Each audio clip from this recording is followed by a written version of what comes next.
أنا كمان وقعت في الفخ ده. أنا كمان كنت فاكرة إن منع السوشيال ميديا عن الأطفال أقل من 16 سنة فكرة عبقرية. إحنا عارفين الأضرار اللي بتحصل. إحنا ممكن نفهم إن الأطفال ما ينفعش يكون عندهم وصول للعالم المجنون ده اللي حتى إحنا الكبار بيلخبط. حتى إحنا الكبار. بس اللي ما كنتش أعرفه إن في حاجة أظلم بكتير بتحصل ورا الكواليس، وكل ده اتكشف بتويتة واحدة بس. فلو في حد منكم مش عارف إيه اللي بيحصل في بريطانيا، كير ستارمر أعلن إنهم هيمنعوا تقريبا كل وسائل التواصل الاجتماعي بما فيها يوتيوب للأطفال اللي أقل من 16 سنة. وده بالنسبة لناس كتير كان فكرة كويسة. كان في حاجة غريبة في القصة واللي شكلها مش طبيعي شوية، وهي إن في وسيلة تواصل اجتماعي واحدة مش هيمنعوها، وهي نسخة يسارية جدا من إكس اسمها بلو سكاي. وده برضو حسس ناس كتير إن في تلاعب سياسي. بس بشكل عام فكرة إننا نضمن إن الشباب الصغيرين ما يكونش عندهم وصول لوسائل التواصل الاجتماعي فكرة ممتازة، إلا لما أدركت إزاي هيعرفوا مين أقل من 16 سنة ومين لأ. وساعتها فعلا فهمت الموضوع. التغريدة دي بالذات، الموضوع مش حظر لوسائل التواصل الاجتماعي للي أقل من 16 سنة، دي هويات رقمية بس بتسويق أحسن. بس إنجلترا بتحاول تعمل نظام هوية رقمية، واللي هو في الأساس نظام مراقبة ضخم. مش هتقدر تكون أونلاين أو تعمل أي حاجة بتحتاج هوية أو بتمثل هوية من غير ما يكون في تتبع رقمي ليها. حاجة ناس كتير كانوا متضايقين منها بشكل مش طبيعي. ليه لازم كل حركة لينا تتراقب؟ ليه لازم هويتنا تبقى نظام رقمي؟ بس بعدين لما تبدأ تربط الأمور وتفهم ده، الطريقة الوحيدة اللي يقدروا بيها يعرفوا إذا كان حد أقل من 16 سنة بيستخدم السوشيال ميديا، ولمنع ده لازم كل الناس التانية يثبتوا سنهم وهويتهم. وده معناه إنهم هياخدوا الهويات الرقمية لمستوى تاني خالص، فعلا مستوى تاني. وهنا القصة بتاخد منحنى مظلم وشرير جدا، لأن بدل ما يبان إنهم بس بيحاولوا يخلوا الأطفال أكثر أمان، وده احنا عارفينه دلوقتي، لو كانوا فعلا مهتمين بأمان الأطفال كانوا وقفوا عصابات الاستغلال الجنسي في بريطانيا. هم في الحقيقة بيحاولوا يعيدوا تسويق فكرة تتبع الهوية الرقمية ومراقبة الكبار وكل الناس في بريطانيا كلها، وبيحاولوا يخلوا الموضوع يبان كأن كل اللي بيعملوه هو حماية أولادك من شرور السوشيال ميديا. تعالوا نشوف الإنترنت رد إزاي، لأنك مش هتتفاجئ لما تعرف إنه الرد كان جنوني تماما. أخبار: كير ستارمر أعلن إنه بسبب حظر السوشيال ميديا على الأقل من 16 سنة هو على وشك إنه يخلي ده قانون. كل شخص بالغ في بريطانيا هيكون لازم يثبت هويته علشان يستخدم السوشيال ميديا.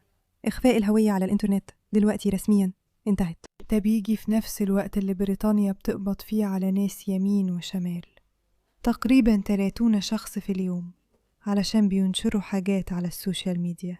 فمش بس الحظر ده على الأقل من 16 سنة بيخليهم يبانوا إنهم مهتمين بالأطفال، وده حاجة الناس شايفة إنهم مش بيعملوها، لكن كمان هيبقوا قادرين يراقبوا ويعرفوا بالضبط مين كل شخص في بريطانيا. وفوق كل ده، علشان يخلوها أسوأ، هيبقوا فعلا قادرين يتتبعوا كل كلمة بتقولها على السوشيال ميديا ويربطوها بهويتك، وممكن يقبضوا عليك لو بدأت تتكلم ضد الحكومة. وليه أنا بقول تتكلم ضد الحكومة؟ ببساطة لأن اليساريين المتطرفين اللي موجودين على تطبيق بلو سكاي مش بيتحذروا. تطبيق بلو سكاي مش بيتحذر، وده معناه إنهم فعلا عايزين يتحكموا في الأصوات اللي بتحاول تقول حاجة ضد الحكومة، وده طبعا مش بيحصل مع بلو سكاي. زي ما قلت قبل كده، ألونزو جارمندي، ده مش حظر سوشيال ميديا تحت سن 16، دي هويات رقمية بتسويق أحسن. وكتير من الناس بدأوا يلاحظوا إنه غريب إن بلو سكاي مستثنى من حظر السوشيال ميديا في بريطانيا. وبعدين عندك الناس دي بتنشر، أظن ده حساب ساخر، أي حظر على السوشيال ميديا للأطفال تحت 16 سنة مرحب بيه. الأطفال في السن ده مش عندهم القدرة يفهموا اللي بيشوفوه أو ياخدوا قرارات بتغير حياتهم. لازم يكون في استثناءات لبعض المواقع عشان الأطفال يقدروا يلاقوا معلومات عن الرعاية الصحية للمتحولين جنسيا. السيدة دي الدكتورة ريتا ديد واضح إنها بتحاول تسخر من فكرة إن الناس بتحاول تحمي الأطفال، لكن في نفس الوقت هم نفس الناس دول اللي بيدفعوا بأفكار خطيرة جدا على الشباب. وأنا شايفة إن الموضوع بيرجع لحاجة مثيرة للاهتمام إحنا غالبا ما بنتكلمش عنها، وهنوصل لها كمان شوية. بس الأول، أهلا بيكم في برنامج بوشوباك. أنا ميركا، مقدمتكم. اتأكدوا أنكم تدوسوا على زر الاشتراك وتفعلوا جرس الإشعارات عشان تتابعوا كل جديد. كل شخص بيشترك بيساعدنا بشكل كبير في بناء حركة التصدي دي ومشاركة القصص اللي مش هتشوفوها في الإعلام التقليدي. فشكرا لوجودكم معنا. أنتم دلوقتي جزء من الحركة دي. ماثيو موستن كتب ده: عندي 7 أولاد في البيت، بديهم موبايل بسيط لما يوصلوا لسن لازم نروح نجيبهم فيه من أنشطتهم بعد المدرسة، ولما يكبروا بياخدوا موبايل عادي بس بيكون عليه قيود وإحنا بنراقبهم، وكمان بنراقب استخدامهم للكمبيوتر، ومش بياخدوا بريد إلكتروني غير لما يتموا 13 سنة. مدرستهم عندها سياسة ممنوع فيها السوشيال ميديا، والأهالي لازم يوافقوا عليها. مش مسموح لهم يستخدموا إكس أو إنستغرام أو سناب أو فيسبوك قبل ما يتموا 18 سنة. مفيش رقابة حكومية مطلوبة، بس تربية الأهل القديمة هي اللي شغالة. دي تغريدة جميلة جدا، والسبب المحدد هو إننا تعودنا على فكرة إن الحكومات هي اللي لازم تحل كل مشاكلنا. لو في حاجة وحشة بتحصل يبقى الحكومة لازم تتصرف، الحكومة لازم تتصرف. بس الحقيقة إن لو في حاجة غلط بتحصل دي مسؤوليتك أنت، والحكومة لازم تفضل بعيدة عن حياتك الشخصية على قد ما تقدر. وده اسمه حرية، لأن كلنا عارفين شكل مراقبة الحكومة بيكون عامل إزاي. يعني مش محتاج تبص أبعد من الصين عشان تفهم إيه اللي بيحصل لما الحكومة بتكون مسؤولة وبتتحكم في كل تفصيلة في حياة حد تاني. لو أنت عايز ابنك يكون على السوشيال ميديا يبقى أنت أب أو أم مش كويسين، بس ليك الحق تعمل كده، ولازم يكون مسموح لك تعمل كده. لما الحكومة تبدأ تقرر مين مسموح له يستخدم إيه، خصوصاً لما الموضوع يوصل لحرية التعبير، هنا بتبدأ المشاكل. ودلوقتي أنا كأم بفكر في الموضوع ده طول الوقت. بتمنى أن الأطفال ما يبقاش عندهم أي وسيلة للوصول لمواقع التواصل الاجتماعي. أعتقد أن الحياة هتكون أحسن بكتير، بس الحقيقة أنا بتمنى لو كان في حظر بيشيله كده وخلاص، علشان ما كنتش أضطر أعمل المجهود الكبير علشان أبقى أم كويسة واضمن إن ابني يتسلى بطرق تانية بعيد عن السوشيال ميديا اللي هي أسهل بكتير. بس أنا مش عايزة الحكومة هي اللي تقرر ده بدالي، ده قراري أنا. وعشان كده الفيديو ده غريب جدا، إنك تشوفي الأم دي بتروج للسردية دي وبتقول إن ده شيء فظيع قوي. إزاي كير ستارمر يعمل كده؟ بس من منظور فعلا مش صحي خالص.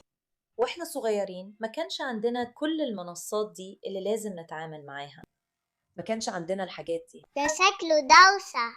كانت حاجة لطيفة. يلا نبدأ الجدال ده. ماشي، مش لازم نسميها جدال، يلا نسميها محادثة. نقول نسخة جدال ونسخة محادثة. يوتيوب ممكن يكون كويس. أيوة هو كويس. يعني فكرة إن طفل عنده 6 سنين يعرف إيه هو يوتيوب دي حاجة مقرفة بالنسبة لي. مش طول الوقت. مش عارفة انتي ليه بتحذريه أوقات. أنا بتفرج أو بلعب، وده تقريبا طريقتي في الاسترخاء. طفلة عندها 6 سنين ما ينفعش تلعب أو تسترخي على السوشيال ميديا أو أي محتوى إعلامي خالص. انتي عارفة كام مامي وبابي كتبوا لمامتك وقالوا ان هم عايزين يوقفوا يوتيوب وكل المنصات التانية للأطفال زيك؟ مئات. ليه فليت الموضوع عنك؟ الأجندات السياسية للفيديوهات دي بصراحة محزنة شوية. يعني ليه ست تعمل الحوار ده مع طفلها؟ ماشي، بس فكرة إن عندك طفل عنده 6 سنين ومرعوب عشان اليوتيوب هيتحظر، دي مشكلة في حد ذاتها. ولو اتفرجت على باقي الفيديو أنا حتى مش عارفة مين الراجل الحكومي ده. كير ستارمر يعني إيه ده؟ عشان طفل عنده 6 سنين مش المفروض يعرف مين كير ستارمر، بس برضه طفل عنده 6 سنين مش المفروض يعرف يعني إيه يوتيوب. مش حاجة كويسة إننا نعلم طفل صغير كده. في حد هنا كتب بدل ما نمنع الأطفال من السوشيال ميديا إيه رأيكم نمنع السياسيين من حياتنا؟ مهم نعرف أن حظر السوشيال ميديا للأطفال أقل من 16 سنة مش حظر الأطفال أقل من 16 سنة بس، ده حظر على بعض منصات السوشيال ميديا لكل الناس لحد ما تقدر تثبت هويتك. أهالي تانية الحمد لله كير ستارمر منع السوشيال ميديا واليوتيوب للأطفال أقل من 16 سنة، أحسن حاجة عملها في حياته. أنا صاحية تمام، ما تقلقوش يا ولاد، أنا مجهزة الVPN. أولادي ملكي أنا مش ملك الدولة، وده مش قابل للنقاش، ده إحساسي. ده بالضبط نفس إحساسي. القناع وقع تماما من ديفيد شو. كير ستارمر عايز يمنع السوشيال ميديا عن المراهقين، بس تفتكروا أي تطبيق مستثنى بطريقة سحرية؟ بلو سكاي. هم بيحجبوا كل منصة تسمح بحرية التعبير المستقلة، وسايبين أكبر غرفة صدى لليسار مفتوحة على الآخر. الموضوع عمره ما كان عن أمان الأطفال، دي خطة منسقة جدا عشان يحبسوا أولادكم في فقاعة رقمية ويغسلوا دماغهم بدعاية المؤسسة الحاكمة. هم عايزين يتحكموا بالكامل في اللي الجيل الجاي مسموح له يفكر فيه. اعمل ريتويت لو رافض تسيب نخبة حزب العمال يغسلوا دماغ ولدنا. أيوة، أنا فعلا هعمل ريتويت على ده. ما ينفعش تمنع الأطفال من السوشيال ميديا من غير ما تطلب من الكل يثبت هويتهم. الحكومة البريطانية بتدخل الهويات الرقمية من وراء ظهر الناس. حكومة بريطانيا هتعمل كل حاجة إلا اللي الشعب البريطاني عايزه. أيوة، أنا حاطة قيود على موبايلات وليدي عشان ما يعرفوش يستخدموها قبل الساعة 7 الصبح أو بعد 8 بالليل، إلا لو هيكلموا حد أو يبعتوا رسائل. ما ينفعش ينزلوا تطبيقات من غير ما وافق، ده مش مسموح لهم. واتساب، انستجرام، تيك توك، سناب شات، اكس، ده اسمه تربية. في ناس محتاجة تجرب كده. الحكومة البريطانية بتقول إن اللي أقل من 16 سنة هيتمنعوا من منصات التواصل الاجتماعي بحلول ربيع 2027. البروفيسورة إيمي أوربن، أخصائية نفسية من وحدة الإدراك وعلوم الدماغ في MRC-CBU وزميلة في جونس أند جونز كام، بتعطي رأيها في إعلانات النهاردة والإجراءات الجديدة مقارنة بالأدلة اللي احنا عارفينها عن السوشيال ميديا. هقول لك على حاجة، انت مش محتاج أي دليل على اللي السوشيال ميديا بتعمله في ولادك. هي مدمرة، هي خطيرة، ومش حاجة احنا الكبار نقدر نتعامل معاها، وبالتالي الأطفال أكيد مش هيعرفوا يتعاملوا معاها. اللي لقيته مثير للاهتمام فعلا أني شفت فيديو ده منتشر في كل مكان من الBBC. احنا عارفين أن الBBC مجرد بوق سيء لحكومة سيئة، بس شوف هما بيحاولوا يروجوا لإيه. طيب بص، اتفرج على ده. ممكن ترفعوا ايديكم لو انتوا مع الحظر؟ اللي مع الحظر يرفع ايده. ده بس بيديك فكرة. أعتقد من العدل نقول إن أغلب الطلبة هنا اللي أعمارهم من 11 إلى 14 سنة أغلبهم محبطين من الحظر. تعالي نسمع منك يا إيزابيلا، قولي لي حسيتي بإيه لما سمعتي رئيس الوزراء بيقول ما فيش سوشيال ميديا ليكي تاني؟ قبل ما نشوف إيزابيلا هتقول إيه، بس أحب أفكركم إن طبيعي الأطفال يكونوا زعلانين عشان هم مدمنين. لو قلت للمدمن إنه مش هيقدر ياخد مخدرات تاني هيزعل، ولو قلت لحد إنه مش هيقدر ياكل سكر تاني برضه هيزعل، ولو قلت لطفل بيحب يقعد قدام الشاشات إنه مش هيقدر يقعد أكتر أكيد هيزعل. ده واضح من نفسه. المشكلة هنا إنهم زعلانين قوي بالشكل ده، وده اللي لازم نواجهه كمجتمع. الفكرة هنا إننا لازم نواجهها بنفسنا كبشر، مش الحكومة هي اللي تقرر لنا، خصوصا لما نفهم معنى إنهم يقرروا لنا الحاجات دي. ما كنتش متخيلة إنه فعلا هيحصل، كنت فاكرة إنه هيتراجع أو ياخد وقت أكتر أو يفكر في الموضوع أكتر، بس شكله واثق جدا في قراره. ومش متأكدة إذا كنت موافقة معاه ولا لا. إيه أكتر حاجة قلقاك؟ إني مش هقدر أتواصل مع صحابي. أنا مش عارفة إيه اللي هيحصل وإزاي هيحصل، أو إذا كان في تفاصيل تقنية عن التطبيقات اللي هتتمنع. بس أنا بقضي معظم وقتي على مواقع التواصل الاجتماعي عشان أتواصل مع أهلي وعائلتي. يعني أفتكر إنه مهم نفكر الناس. قبل كده بصينا على وقت الشاشة، كان وقت الشاشة بتاعك قد إيه في الويك أند؟ 9 ساعات. 9 ساعات، يعني فجأة حيبقى عندك وقت كتير لازم تملأه، وحتعملي إيه؟ هتفضلي تبصي في الحيطة؟ لو دي الدعاية اللي هم بيحاولوا يقنعونا بيها علشان نبقى ضد حظر مواقع التواصل ده، فهي مش نافعة. لأني برضه أنا ضد إن الحكومة تحظر مواقع التواصل، بس أعتقد إن ده لازم يكون جرس إنذار لكل أب وأم إن ده اللي أولادكم بيعملوه. 9 ساعات بتتواصل مع أصحابك وعيلتك، ليه ما تروحش تلعب مع أصحابك وعيلتك؟ لا لا لا لا لا، أنت مش بتستخدمه بس عشان تبعت رسائل لأصحابك وتطمن عليهم. ده مش اللي محتاج تعمله ل9 ساعات في اليوم، ومش لازم تفضل تبص في الحيطة لو مفيش مواقع تواصل اجتماعي. في حاجات تانية ممكن تعملها، وهي مسؤولية أهلك إنهم يساعدوك تكتشف ده. عشان أوضح وجهة نظري في الموضوع ده، أنا فعلا شايفة إنه الأطفال ما ينفعش يكون عندهم وصول لمواقع التواصل الاجتماعي، بس مش شايفة إن الحكومة هي اللي لازم تقرر ده، خصوصا لما يكونوا هم اللي بيحددوا أي مواقع تواصل اجتماعي مسموح بها. والأهم من كده، ده معناه إن كلنا لازم نثبت هويتنا على الإنترنت عشان نقدر نستخدم مواقع التواصل الاجتماعي ونتتبع رقميا.